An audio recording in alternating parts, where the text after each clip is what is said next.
A house is made of wood and stone, but only love can make a home. Welcome to the RepcoLite Home Improvement Show, helping you make your home into one you'll love even more. On News Radio Wood 1300 and 106.9 FM. Well, good morning, everybody. Happy Saturday. Hailey, happy Saturday. Happy Saturday. Happy New Year's Eve, Hailey. Happy New Year, Hailey. Happy New Year, Dan. Yeah, Happy New Year to everybody out there. I think we got all of the happy out of the way. All of the right? happy. No, it's all downhill from here. No, I mean, this is big. We normally, when we have, this time of year, which happens every year, Christmas followed by New Year's, it doesn't happen where we've got the New Year's Eve and the Christmas Eve days. It's pretty exciting. It is. Does that mean next year we'll have the actual day? Is that how that works? I don't remember. Is it the other? Should have really looked before I went on air and started talking about it. Anyway, hopefully everybody has a lot of big fun plans for tonight. Hopefully everybody had a great Christmas and is still having a great Christmas. Christmas keeps going. It's one of those things. It's a 12-day event. That's what it traditionally was. Yeah, it always feels like it goes by too quickly. Yes, like I can't believe that. It should not be a single day. No. So extend your Christmas. Keep it going. All right, on the show today, we've got a number of fun things. I think my favorite thing is going to be the last half of the show. Yeah. Where Hailey and I are going to look back on this past year. Kind of a retrospective. Yeah, and think about all the fun things and the most important things that we learned doing this show over the year. And I think we've got good ones, right? Yes. Yeah. We'll let the people decide on this one. Every now and then I'll let the people decide, and this time I'll let the people decide if these were good things or not. They're good things. I'm not even going to let you decide. They're good things, and you're going to want to listen because it's probably something that you can apply in your own life for this upcoming year. Right. That's coming up at the end. We'll also be in the studio with Mark DeVisser from The Plumber is here, talking about plumbing maintenance. Things you want to keep an eye on. They're simple, they're small, but they can cost you a lot of money if you let them go. So that's coming up next. Right now, we're going to still talk about plumbing a little bit. Yeah, a little bit. And I want to talk about PEX Piping. PEX Piping. Yeah, it's like the blue and red plastic tubes that you see. Yeah. When I moved into my house a few years back, I go to the basement and there's all this blue and red tubing in the, all over the place. And that was my first introduction to it. I wasn't sure what it was. I figured I got cheaped out on. Where's the copper? Where's the, all the other stuff that I was looking for? And I've got this plastic stuff. So I dug into it a little bit and learned, this is quite common. It's a new thing. Everyone's kind of converting to it. Yeah, a lot of people are using it. PEX is cross-linked polyethylene. There's the science part. Basically, it just means it's a very flexible plastic. And because it's so flexible and easy to install, it's starting to replace copper and galvanized steel in piping, in water supply lines and other things like that. Definitely in remodels, it can be really easy to work with. And there's a lot of new construction too. So yeah, a lot of pros to using this stuff. And there are a few negatives. And the main reason I want to talk about this is maybe a month and a half ago, we talked about dealing with mice. Right. Trapping mice and all of that. Practices. Right. Really important to get mice out of your house for any number of reasons. Well, this is the time of year that they find their way in. Right. Well, it turns out, I just stumbled onto this last week, that mice, and it really should make no surprise to anybody, but they can chew through this stuff, through the PEX piping. And it can be a tremendous mess if they tap into your water line. I just can't even imagine. Yeah, there are horror stories out there of flooded areas or intense damage because the mice have chewed through. So if you see evidence of mice in your home and you've got PEX piping, it's a bigger deal. It's a bigger deal. You want to at least make sure you take care of it. Now, why do they go after it? The internet tells us there's a lot of reasons. And some of them are a little bit out there, but skeptical. Yeah, some people say that it's because it's plastic and it has a scent that just draws them in. They need to eat it. Oh, that plastic that smell. Smells delicious. I'd love to have some. I don't know that there's a lot of evidence to support that. Right. Another idea is that mice or rats hear the water in the piping and they chew to get it. And I don't know that there's a whole lot to that, but there is one interesting thing. When we poison mice, if you choose to go that route, what it does is dehydrate them. So they seek the water out. They're seeking water out. So there is, maybe. Okay. Maybe. Another reason is that they really just love how it feels when they chew it. Yeah, They that's love fair. the texture. I mean, that's why I eat cornflakes. Hate the taste, but man, that texture, that'll send you to the moon. Well, they have to chew constantly, right? They're one of those animals where their teeth just keep growing, so they're always looking for things to gnaw on. I think most likely it's just in the way of where they want to go, and it's easier to chew through than other things like concrete or wood or stuff like that. Exactly. The bottom line, though, is they can chew through it. Right. Are they doing this on huge regular bases? Are they doing this on a huge regular basis? Let's just say it that way. Sure. I don't know. I can't predict that. Mouse sabotage Right. coordinated. But the thing is, it only takes one to really wreck your day. And if it's yours, that's really going to wreck your day. So if you hear mice in the home and you have PEX piping, you really need to get on it. And we talked about a number of ways to make sure you trap them and do a really good job with that.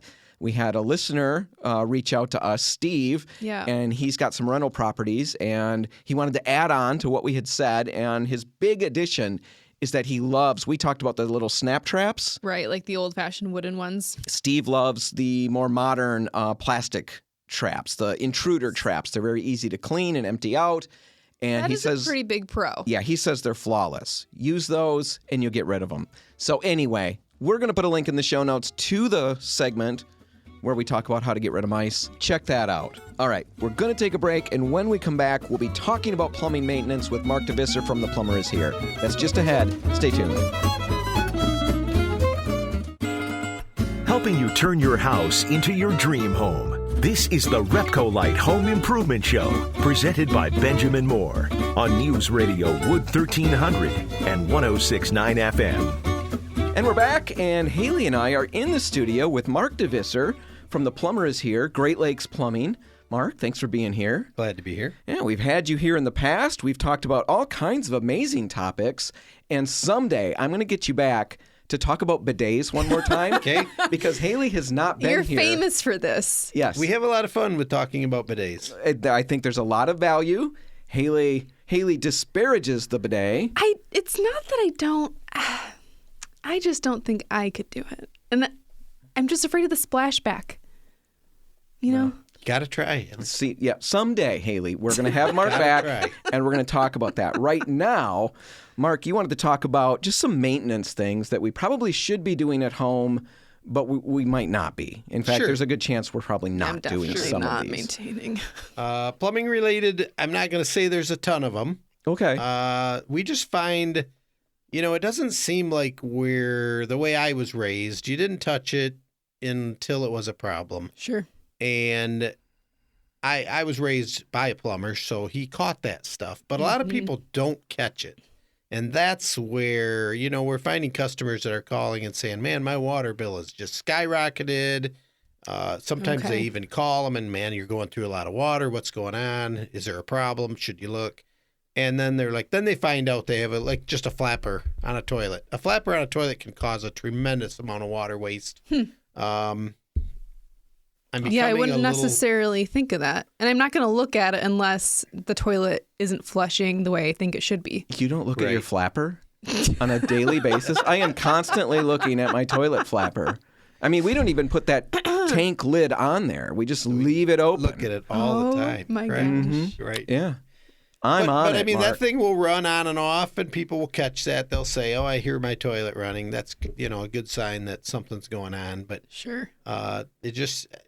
It's kind of a shame that they're like, man, I just spent this much on, or even like a well running constantly if you don't have city water, and your well tank, your bladder might be bad. And so this tank will run on and off and on. And that pump is starting and stopping constantly. Just and because all of of a this sudden, little flapper. they'll literally call and say, man, my electric bill is like $150 over what it was. Wow. And so who knows how, maybe it was $30 one month and $50 the next and $70 and up and up and up. Right, and you just don't catch it. Man, I just spent $400 or $500 in the electrical because I didn't even realize what was going on. So right. There is a little bit more, I think people are away from their houses. They don't know a lot about it. It's a little different than 30, 40 years ago.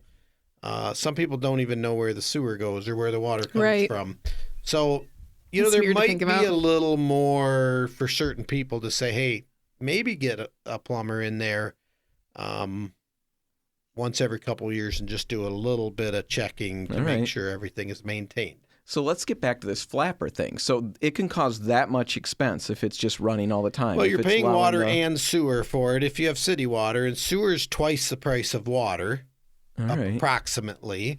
So, you might normally spend, I don't know, I'm in a situation where I'm not paying my water bill because I'm in a condo project. Yeah, right I now. don't pay either. So They'll track me down, but right now. But if maybe you pay $20 a month in water and 40 to 30 to 40 in sewer. Okay. Sure. So, you could easily double that with a flapper because it could fill every couple minutes. A flapper is something that anybody really should be able to change. I mean, they're very inexpensive. I could say there are definitely people who shouldn't, but there's certainly a lot of people who can. Yeah. And they can change it, and we get people that call us and they tried and it didn't work. So I'm not going to be against somebody getting on Giving you a YouTube call, or whatever and Sure. figure out on YouTube if you can do it. If you can't, you call us. That's fine. All right. There's the colored water trick that we've talked about. I've done some What's YouTube that? videos where you put food coloring in the tank, Okay. In the and then tank. you watch. And if it gets into the bowl, that means it's without flushing it. If you just let it sit, Right. if it gets into the bowl, it's getting past the flapper. All right. I have a YouTube video out on Okay. that too. We'll or put a link in the TikTok show or notes. something, I don't know. Yeah, the But TikTok. that's- The kids know the Yeah. TikTok, Yeah. and they've probably got all your tips figured out. Yeah. So we'll put a link to that. A little bit of dye coloring, in food yeah. coloring in the tank, Yeah. not in the bowl. And you can find other people have YouTube videos on that. Too. All right. It's pretty simple, but it's a simple fix for a homeowner Right. to try, see if that's acting up. It may not catch everything, but it catches if it's leaking by the flapper. All right. We're in the studio with Mark DeVisser from The Plumber Is Here, theplumberishere.com. It's your website, easy to find, easy to remember. Talking about some maintenance things that we probably are not catching or thinking about on a regular basis. The flapper is one. What's next, Mark? Probably the next thing I would go talk about is tankless water heaters are overtaking the market. Okay. I struggled a little while to see a value in the tankless. Now I've actually put one in at one of my places, and I love it. And Okay. I've actually come to see an incredible value. Which is Okay. what It's like Hailey the will turnaround. experience when you figure out how to try and test a bidet, right? It'll be a conversion experience like that, I'm assuming. A little Hate him bit. now. Potentially, I will like him in the future. Yeah. Mark hated tankless water heaters. Yep. What are the maintenance things with the tankless Well, a water tankless heater? just needs to be cleaned and flushed, and there's some filters. So it is a kind of a yearly or either yearly or every other year, semi-annual, however you want to say it, depending on your water quality, whether you have a softener or not. But a lot of people are going to tankless heaters. They're great, but there is a maintenance involved, and we tell them that and try to set up their first cleaning or flushing, a certain period out and try to get that figured out what they need depending on their usage. Now, how much of that is stuff we can do ourselves? Most of it? I It don't sounds think like that the it. flushing would be something most people would not. I have a couple people who do it themselves, but it takes a pump and it's okay. something you cycle through it. And so Gotcha. generally that's something that It's not just they a would, lever that you push. No. That's something that they actually have to run a solution through it Okay. to clean it.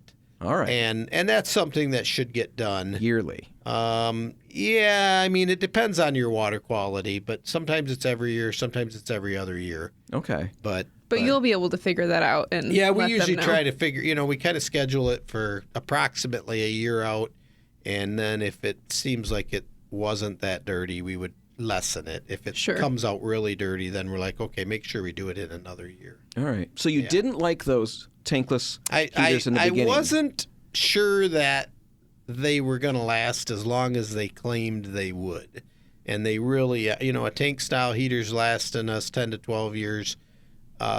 We're seeing these tankless lasting 20 plus years where we're Okay. still working Interesting. on them. Okay. So you're going to have a savings there. They're much more efficient. So a lot of the new houses now are having tankless put in because they have to meet efficiency ratings for the whole house. Okay. And that tankless actually creates quite a bit of value in that efficiency area. Now, if Okay. I've got So- an old tank and I want to have that replaced, is it a great big deal to convert? It's not a huge deal, but Okay. it's more than just changing it to the previous tank. So it's a medium deal. Yeah, not it's a medium huge deal. one. Yeah, but What's the initial expense difference? A lot. It's probably double. But you get twice the life out of it. You get potentially? twice the life out of it too. Yeah. Plus, you're getting 30% savings. Okay. On energy, which you probably don't use a huge amount of energy to heat your water, but Any little bit counts. you get the pros of never running out of water. Period. Which is the biggest one. That's the pro. Obviously. Yeah. That's a pretty big one. You'll never run out. You can run it 24 hours a day. Wow. Right. If you ever get a bidet with the heated, Oh my gosh. you're gonna want it. Yeah, I mean, that way you never hit that course- super cold burst. Right. Right? Yeah, yikes. Okay, so we're talking. Let's get back to maintenance issues, Hailey. You derailed us there. Couple more or one more? What I did mean, you have? I don't know about like faucets, other than if something was dripping. Deal with it. It's going to drip. It's going to ruin. Could ruin your sink. It's going to waste some water. I'm not saying that's the worst thing. I don't know if there's too much else that I would talk about as a maintenance issue. Sure. All right. So if people do have any questions about stuff like that, what do you guys do? I mean, you do everything. We right over pretty much do everything related to plumbing. Yeah. I mean, so new tub installs. I mean, Yep. you'll do that kind of thing. Yeah, we do tub installs, shower replacements. We have a water treatment division. We've been doing water treatment for years, but we're boosting that up a little bit. Drain cleaning, any type of plumbing, water sewer replacements. We try to consider ourselves we do everything, but sometimes it's limited to manpower. You know, everybody's having difficulty finding good people. We have good people, but it's always, It's a lot of training. I mean, it does take quite a while to learn, especially the service business. If you're in new construction, right. You can go work on new houses and probably learn in a couple weeks. Well, it's kind of copy and paste at that point, but you're dealing with services every day. It doesn't matter if it's John's water heater or Jane's water heater. They're probably going to be 100% different. Sure. Or, so it's not just, everything is the same. It's always something different.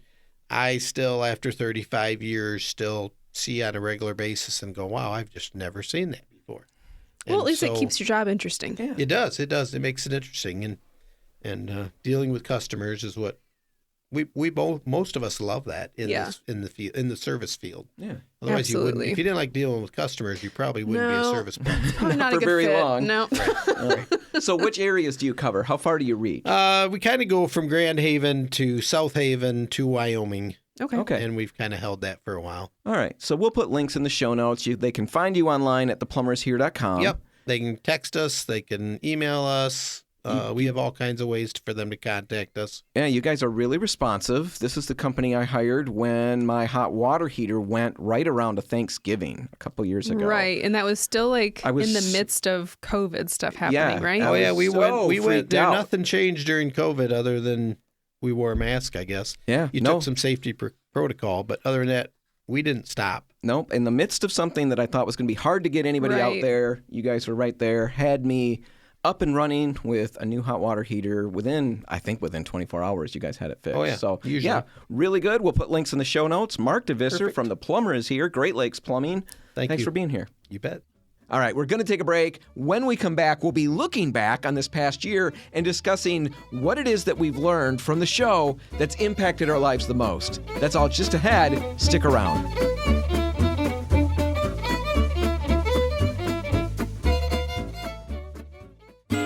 If you want to take your DIY skills up a rung, the RepcoLite Home Improvement Show is here to give you a boost on News Radio Wood 1300 and 106.9 FM. And we're back, and Hailey, New Year's Day. We're on New Year's Eve right now, and New Year's Day is one of those days of looking ahead. Yeah, making resolutions. Bad thing is going to happen to me this year. That's how I approach New Year's Day, because I'm positive. Look forward to that day. I'm positive something negative is going to happen. No, that's not how it should be.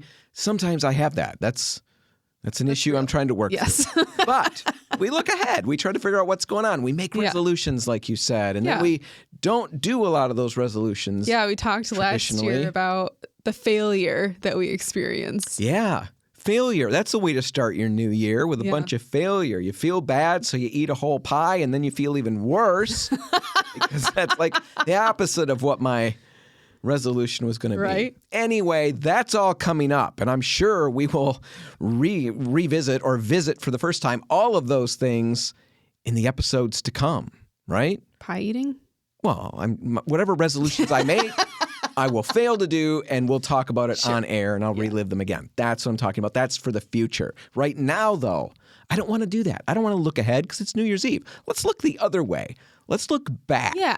And what I want to do is take, I think, the last half of the show. I'd like to just have a conversation, kind of a retrospective. Yeah, it's like one of those TV specials where it's like basically just a bunch of flashbacks. Well, no, well, kind of, I guess. But we're not going to play anything old. It's all going to be new content. But what I want to talk about is what you learned. And I guess it doesn't have to be on the show. That would be nice. But if it's stuff we've talked about, we've talked about it a lot. I've got some things. All right. I want to know what you learned that was the most impactful. And before I release you to go do all of this, I want to encourage everybody out there. Think about that. You know, we're all busy thinking about what our New Year's resolutions are. Right. And maybe this is something that you think about on a regular basis, but look back on your year. What is the biggest thing you learned? What's your takeaway? Yeah. Why is it important? Mm-hmm. And how has it changed your life? Has it changed your life? All of those things. It's really interesting. And I'm going to do it too.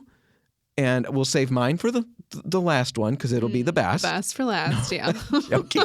I got to still think mine through. You're first. So what is that thing you learned the most? Well, it was back in, I think, like the end of summer, we started talking about our to-do list because we had made these big to-do lists, all the things that we wanted to accomplish, I think, in early spring. Yes. And we talked about all those things and, you know, gave people ideas of maybe things they want to put on their list. And then we looked at those lists at the end of summer. Right. We thought we were going to do a lot. And we didn't do much. No, I remember that episode. Except, I mean, I did a lot, but I didn't. I didn't do as much as I wanted to. Right, but I remember that time of looking back. I remember that was very frustrating for you because you had a lot of noble, enormous goals. Enormous. I had very mundane, regular goals. And I didn't even get those accomplished. I remember one was to do something with my flower boxes, get them stained. Yes. What actually happened is it fell off the house. And it's still off the house. I still haven't fixed it. It was a very depressing thing. Flower box. So what is the positive? Is there a positive? Well, we talked about how we needed to cut ourselves some slack. Because that's loser talk. That's what it was. The best of intentions, but life takes over, especially during summer. You know, all the things are happening during summer. And we like to have this idea that that's when everything can get accomplished, but that's not always the most realistic. And this is honestly something that I'm not very good at still, like cutting myself the slack to not finish the projects to the point where I thought they were going to be done. Mm-hmm. I'm trying to get better, and I think I've done fairly well. Like my garage, we talked about multiple times. Remind people just in case. You know, I was finishing my detached garage to turn it into an art studio, and I got pretty far, but it's not done. And I had started this kind of right around in early spring. Yep. And right now it's got drywall hung, you know, a lot was done, but the mudding's not done. It needs to be primed, painted. It's not a finished space by any means. Right. So you're not cutting yourself slack on that yet, or at least you're struggling to. Yeah, I'm struggling to because I really wanted that done by the end of the year, you know, and it's just not going to happen.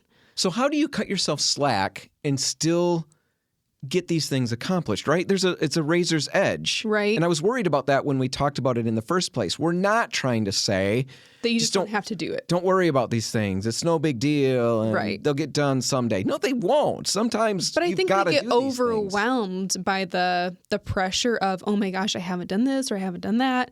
And that almost stops us from completing things even more than life, you know, like our own self, just being overwhelmed. Well, I think it stops us from jumping into that next step. You can get completely hung up on all the things that I haven't accomplished. It becomes depressing. It slows you down. Just don't do it. And you don't jump in. Right. So this is something that you've looked back on as a huge thing that you've learned over the year. How have you employed it successfully? Have you employed it successfully? I don't know if I've employed it successfully all the way yet. So you're not even happy with how you've But I think this is like a really important thing for me to still be thinking about, because I have done some work, like some of that work of cutting myself the slack and like being okay that the garage is not going to be finished. Because you know what, like in life, really, is that the most crucial thing that has to happen right now? Right. If you got an art show coming up, that's probably a pretty big deal, but you don't. But I don't. So it's not. So it's okay. Like, life will go on. Right. This is something that's going to be around for years and years and years. And it's not worth the stress or like trying to rush through the project just to get it done for getting it done. Well, how many times do you get a project done to the level that you want it done when you're rushing through it? Exactly. And we talk about that. And one of the other segments that we did over the year, it was talking about, I wanted my kitchen done over the weekend. Like I wanted to repaint the cabinets. I wanted to paint the walls. And I ended up making some color mistakes because I was just in a rush, because I was hyper focused on getting this project done. Ended up taking me more time than it should have.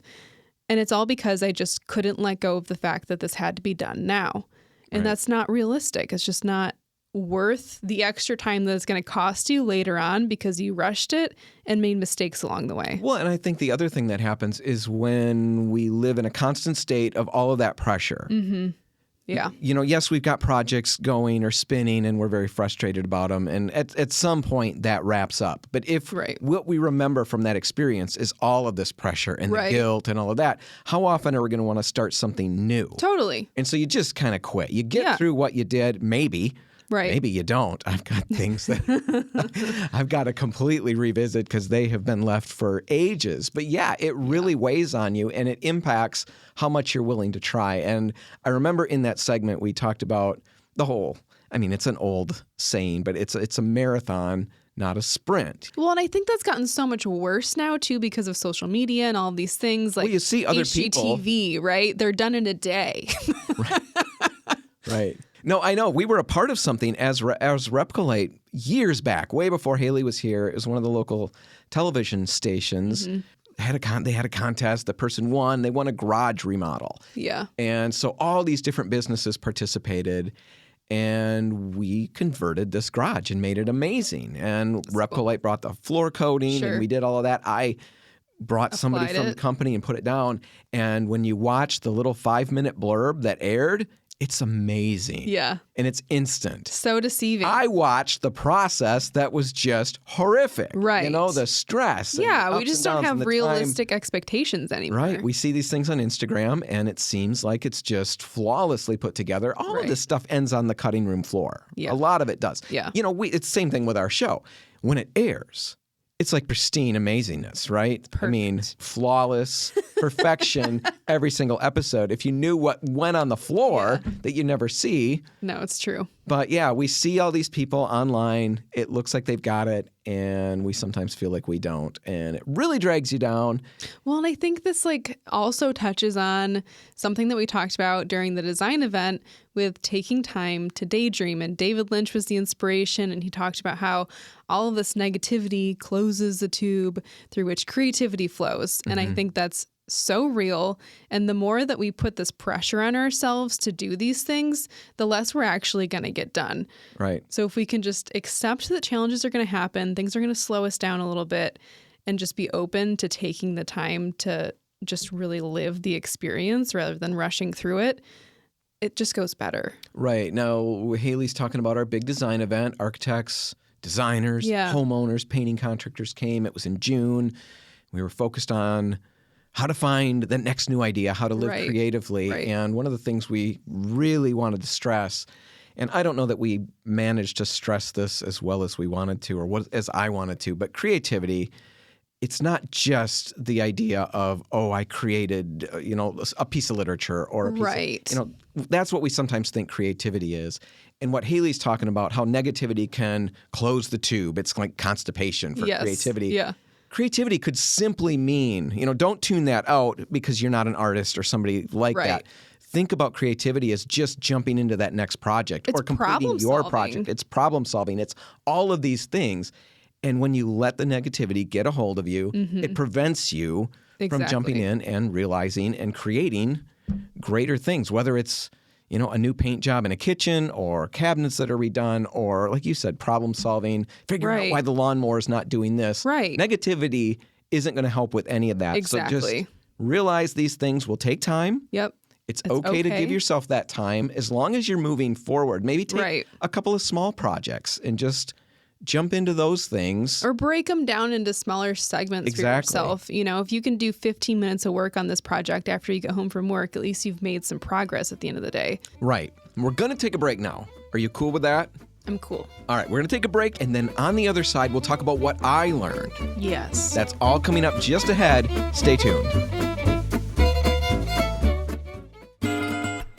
If you want to take your DIY skills up a rung, the RepcoLite Home Improvement Show is here to give you a boost on News Radio Wood 1300 and 106.9 FM. And we're back and celebrating New Year's Eve. Yes. We're looking backwards. Right. We're looking into the past. What we learned. Things we've learned over this year and trying to figure out who learned better stuff. I'm not making it a competition, but I do like the idea of turning everything into a competition because it's just funny to me. It's very funny. So we'll both be winners in this one. How about that? Participation prizes. Participation prizes all around. Now, we're looking back on what we learned over the course of the year in, presenting this show. Doing the show, we dig into a lot of things that are new to us in a lot of situations, and we learn along the way. Hopefully, everybody out there's picked something up, even if it's just not how not to do certain things. That's important, too. Yeah, that's still important. Hailey talked about what she learned, and it was basically just giving yourself a break when you're not accomplishing things at the rate that you want to be accomplishing them. For me, the whole thing, the biggest thing that impacted me in all the things that we talked about goes back to our design event. Talked about it at the last segment. Architects, designers, homeowners. We have a big event in contractors. June. Right. In June, we brought about 250 people over the course of 2 nights. We presented a topic called Down the Rabbit Hole, finding and being found by that next new idea. Right? All about reigniting creativity, and not just creativity as how we think of it, associated with designers or artists. Creativity as, just something that impacts our everyday life, which is problem solving, it's business, all of that. Right. Creativity is where you make money. It's where you have joy in the home and come up with new ideas and all of those things.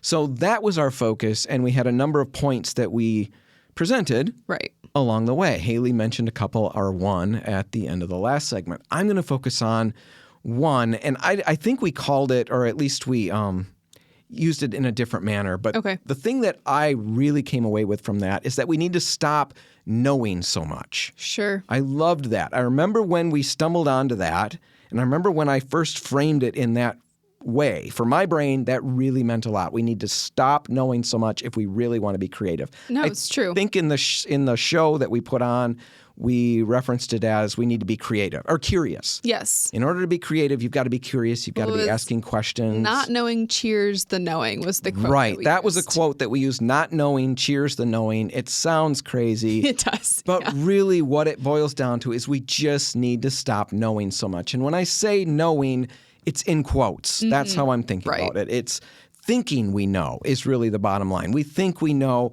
all kinds of things. I routinely think I know a ton of stuff. Hailey knows the ego. Okay. We all, Well, that would have been a really nice thing to tie in another time.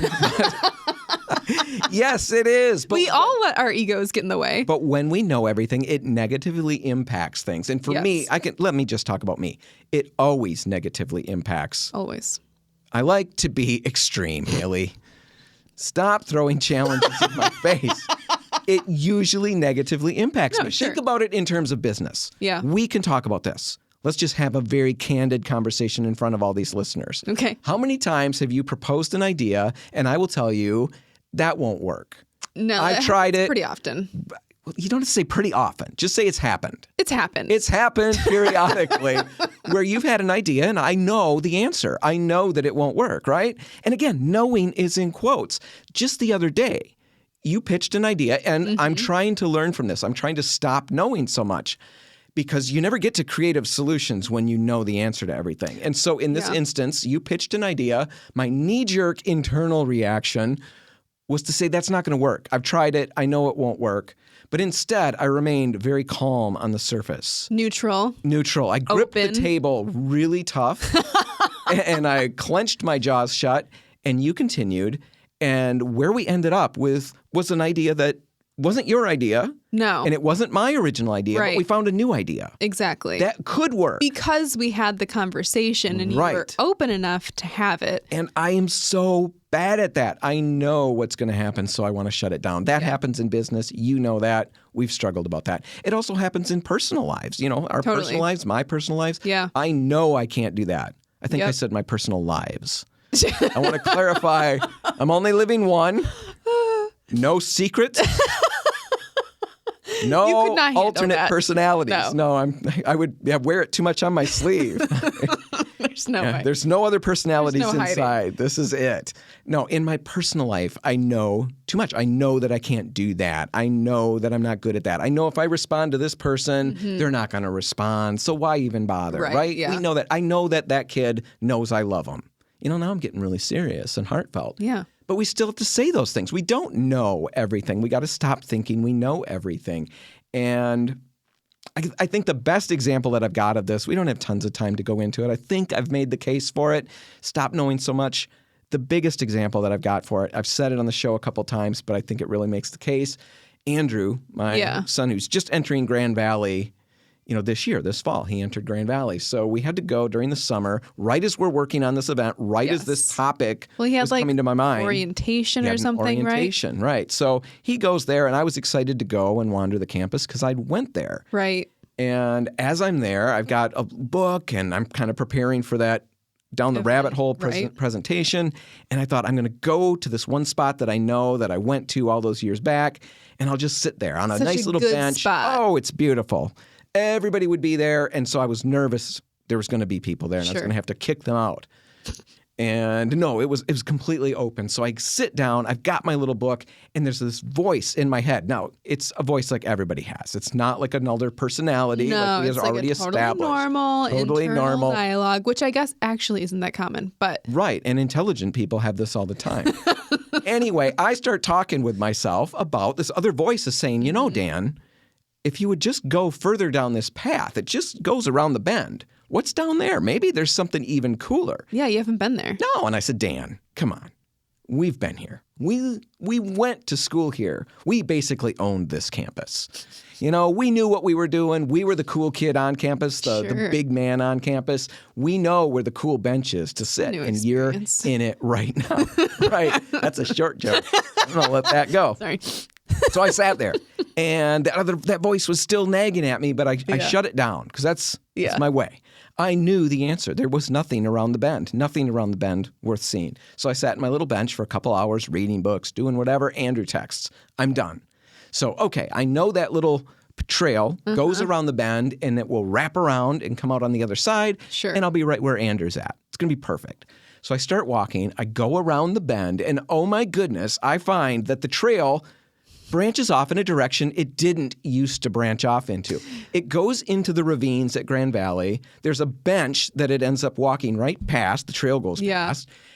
And it's overlooking this beautiful, amazing view that I could have enjoyed, but I knew it wasn't there. Yeah. I knew that didn't exist. How many times do I do that? How many times do I limit what I can do? Right. I did that with the motorcycle. I wanted to learn to ride a motorcycle. Yeah, for a long time. Well, a long time. And then Dad showed me a little bit, and I instantly told myself I can't do it. But this exact point that I'm making told me I need to stop knowing that I can't do it and give it a try. Lo and behold, I can't do it. No, I can do it. That was a joke. I was just teasing everybody. I can do it.